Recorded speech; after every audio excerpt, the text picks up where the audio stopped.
Bismillahirrahmanirrahim. Assalamualaikum warahmatullahi wabarakatuh. Halo teman-teman semuanya, kembali lagi bersama saya di channel di Nurse.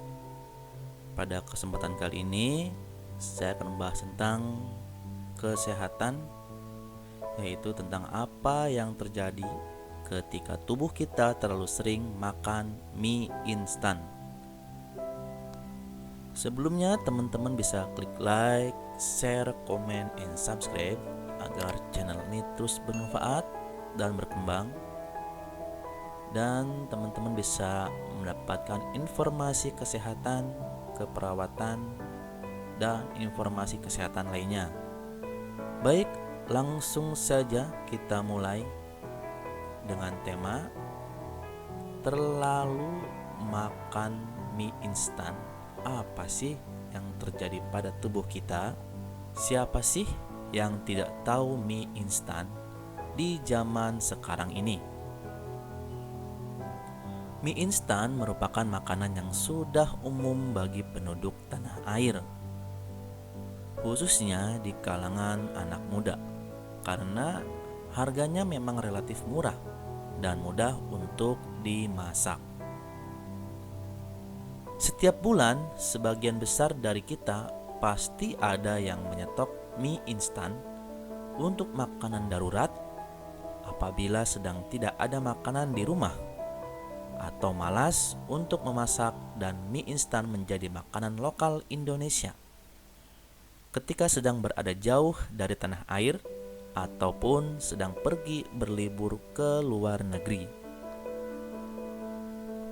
Akan tetapi, di balik rasanya yang enak, mie instan yang banyak digemari banyak kalangan, pastinya banyak juga yang masih belum mengetahui dan bertanya-tanya, apa benar mie instan itu berbahaya bagi kesehatan tubuh kita? Langsung saja kita bahas bahaya mie instan bagi kesehatan tubuh kita. Di sini sudah ada gambar, yaitu metabolic syndrome. Metabolic syndrome itu banyak sekali gangguannya ya. Ada idiopatik intrakranial hipertensi, ada stroke, ada katarak, ada gagal jantung, ada pankreasitis, kanker, plebitis, dan lain sebagainya. Sebuah penelitian dari Korea Selatan pernah menunjukkan bahwa peningkatan konsumsi mie instan berkaitan erat dengan resiko sindrom metabolik. Penelitian ini dilakukan terhadap lebih dari 3.000 mahasiswa berusia 18 sampai 29 tahun.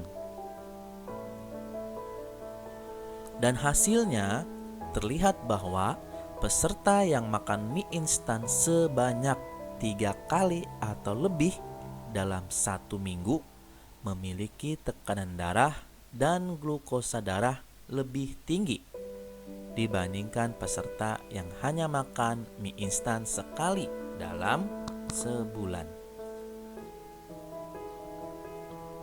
Kemungkinannya sindrom metabolik ini terjadi karena tingginya kandungan sodium dan lemak jenuh tidak sehat yang terdapat mie instan.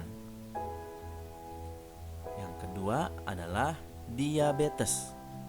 Ini adalah mekanisme siklus gula darah diabetes mellitus tipe 2. Jadi ketika makanan diserap tubuh dan ada pada lambung kita, makanan diubah menjadi glukosa ke pankreas.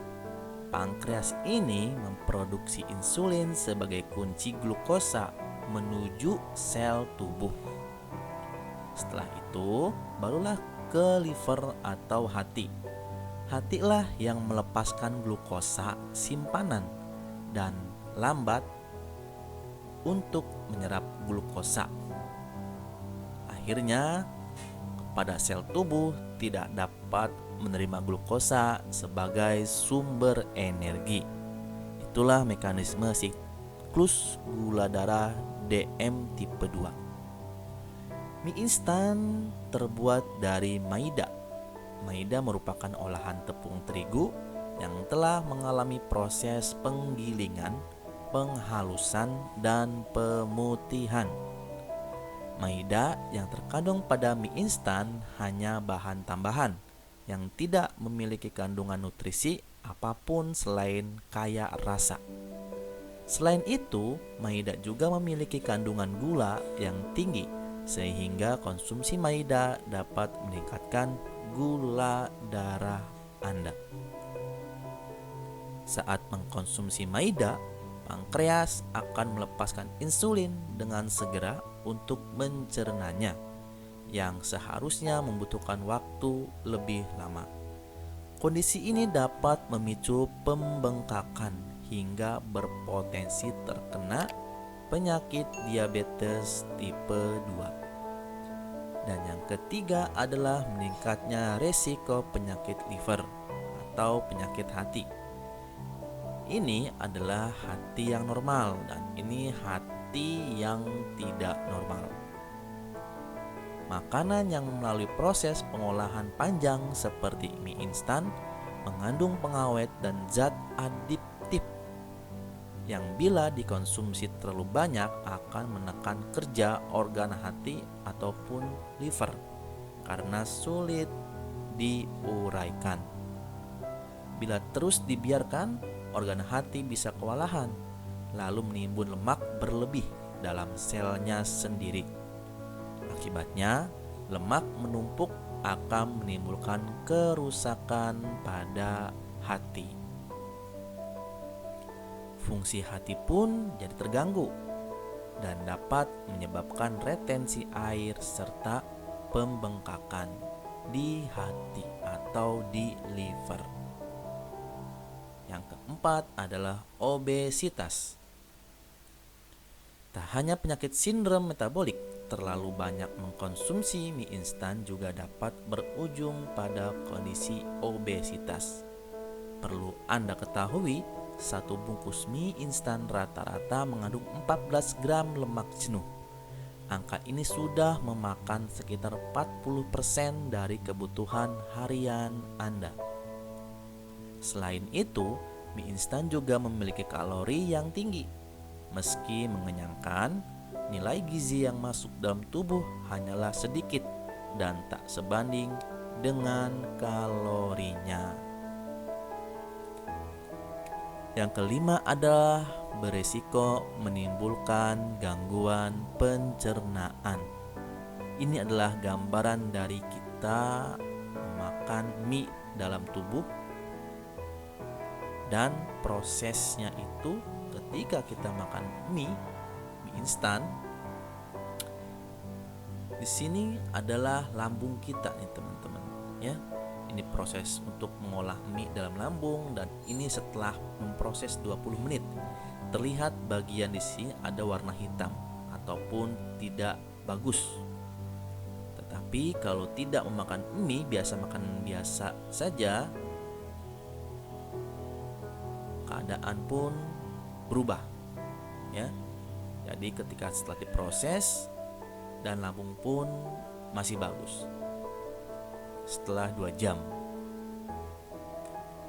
Pada saat proses pengawetannya, mie instan ditambahkan dengan zat bernama tertiary butyl hydroquinone. Pengawet ini berbahan dasar minyak yang juga terdapat dalam produk pestisida. Nah, tubuh memerlukan waktu yang lebih lama untuk mencerna pengawet ini. Bahkan setelah 2 jam, perut belum juga mampu mengurai TBHQ atau tertiary butyl hydroquinone, sehingga hal ini dapat mengganggu jalannya pencernaan. Lamanya waktu yang dibutuhkan untuk mencerna TBHQ juga membuat perut terpapar oleh zat ini lebih lama. Tentunya zat yang ada dalam produk pestisida. dan akibatnya kemampuan perut untuk menyerap nutrisi dari makanan lain akan menjadi lebih sulit. Oke teman-teman, bagaimana sih caranya kita memakan mie instan tapi jangan berlebihan, yaitu agar tetap sehat tubuh kita diselang ataupun kita harus memakan makanan yang bergizi pula, misalkan sayuran, daging, ikan selain mie. Itulah caranya agar teman-teman terhindar dari resiko-resiko gangguan pencernaan, diabetes, gangguan metabolik dari akibat memakan mie terlalu banyak. Oke teman-teman, semoga informasi ini bermanfaat. Jangan lupa klik like, share, comment, and subscribe di Nurse. Assalamualaikum warahmatullahi wabarakatuh.